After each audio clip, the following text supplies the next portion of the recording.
perintahkan kepada keluargamu supaya sembahyang dan sabarlah dalam melaksanakannya.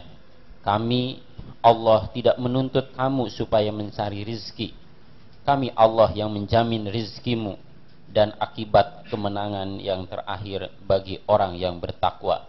Quran Surat Toha ayat 132.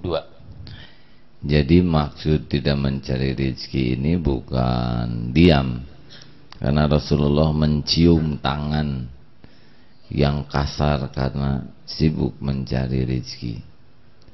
Tetapi seperti ini rezeki. Kita punya masalah kebutuhan. Pikiran kita jangan dulu ke sini, pikiran kita ke Allah dulu. Allah yang menciptakan saya, Allah yang memberi rizki. Surat Hud ayat 6. Wa ma min dabatin fil ard illa 'alallahi rizquha. Saya pasti diciptakan sudah dengan rizkinya. Allah yang membuka, menutup, melapangkan, menyempitkan rizki. Hanya Allah, tidak ada selain Allah. Adapun makhluk hanya jalan dari Allah. Gaji salah satu jalan. Allah memberi rizki lewat pintu mana saja. Bisa diduga, bisa tidak diduga. Ini penting. Akal kepada Allah, hati kepada Allah, fisik taat kepada Allah. Kalau urusan kita dengan Allah kita perbaiki, kita keluar. Akal bagaimana mencari, fisik bagaimana menjemput, hati tidak ikut. Hati tetap hanya kepada Allah.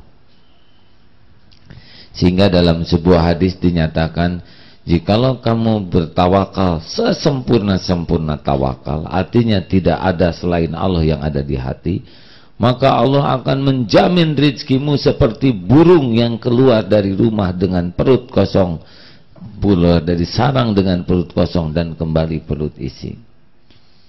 Jadi yang jadi masalah tuh kita jarang ke Allahnya. Hatinya enggak ke Allah, ke makhluk atau kepada ikhtiar kita. Curiga ke Allah, bergantung ke makhluk ini yang membuat kita tidak termasuk di dalam kelompok orang yang bekal dijamin. Jadi Allah biarkan saja, kita tidak dituntun, capek karena tidak dituntun seperti orang yang ke gunung tidak ada pemandu kemana-mana. Iya kalau ketemu, padahal sudah ada buah-buahan, sudah ada mata air, tapi tidak dituntun.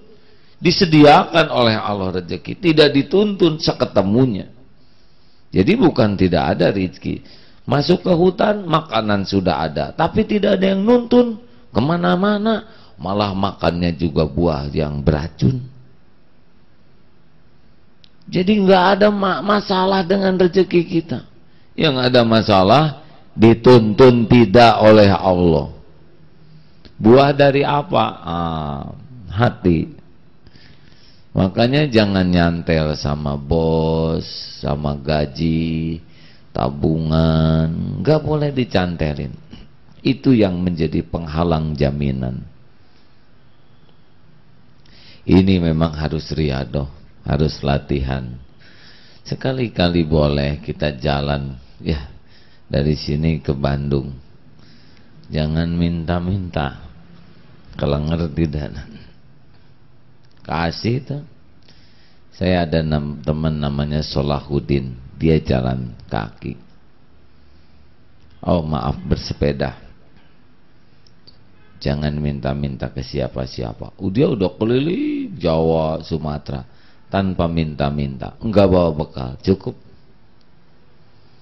Karena dia selalu berusaha sambil mengayuh berzikir, berlindung hanya kepada Allah yang menguasai. Sepanjang jalan menikmati zikir, tidur di masjid, datang ke polisi untuk lapor, cukup ya. Ada yang mau latihan begitu? Seseorang yang hadir di ruangan ini pernah latihan seperti itu. Pergi ke Tasik, punya uang, tapi ketika harus sedekah diberikan. Enggak punya makan. Yang lain makan, dia sembunyi di belakang. Biar kita lihat Allah ngasih makan tidak. Ternyata kiainya apa? Mana tadi katanya yang di sini para pemuda? Nggak ada sekarang. Cari-cari. Oh sini Ujang. Pertama ada yang mau ngasih kakek-kakek tapi misting. Kecil kakek aja nggak cukup apalagi bertiga. Waktu mau pulang karena ongkos sudah habis, ini kisah nyata hadirin. Diam ya, kita ingin tahu Allah ngongkosin. Oh, ya Allah, kami tidak mau meminta kepada makhlukmu karena yakin kau maha tahu. Tiba-tiba kakek itu, katanya mau pulang, ikut saya yuk. Dikira beliau punya mobil, ternyata beliau juga nebeng. Allah yang menggerakkan. Tidak kenal kita dengan yang bersangkutan. Sampai di Garut turun, diajak ke rumahnya berdoa, ngedoakan masjid. Pulangnya dibekelin ayam, bekelin ikan.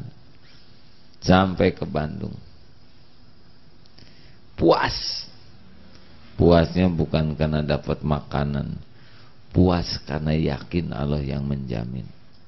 Tapi rahasianya enggak boleh cacat sedikit pun berharap. Saudara, ini tingkatannya tidak bisa full seperti itu. Tapi boleh dilatih. Godaan untuk bergantung ada saja. Ada seorang yang riadoh, tapi saya tidak menganjurkan ini. Yang bersembunyi di dalam gua, hanya ingin dia sembunyi. Cik, Allah ngasih makan saya tidak. Tolong jangan lakukan ini. Karena ini riadoh tingkat tinggi. Hanya cerita saja ya. Insya Allah benar. Ini ilmu meneguhkan keyakinan. Dia sembunyi di gua. Ya Allah, bukan saya mau buruk sangka kepadamu, tapi saya ingin yakin sekali. Diam. Apa yang terjadi? Hujan di luar, orang berlarian di hutan. Tuh ada gua, masuk ke dalam gua. Wah, ada orang masuk, langsung dia berbaring pura-pura pingsan.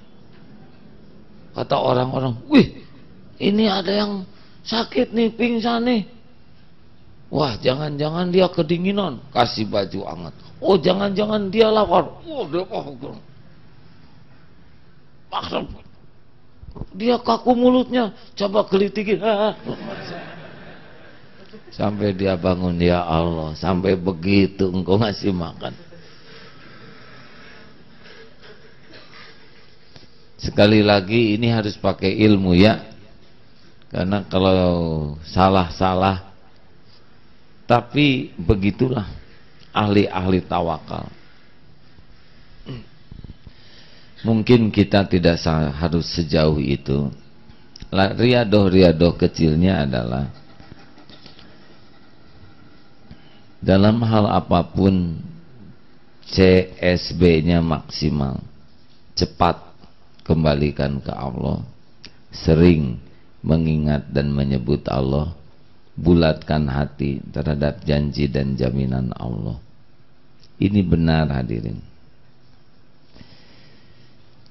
Banyak kisah-kisah teman-teman yang riadoh seperti ini, tidak mau bergantung, tidak mau berharap. Kalaupun mulut harus berkata meminta kepada makhluk, hati tidak ada harapan. Hanya basa-basi saja.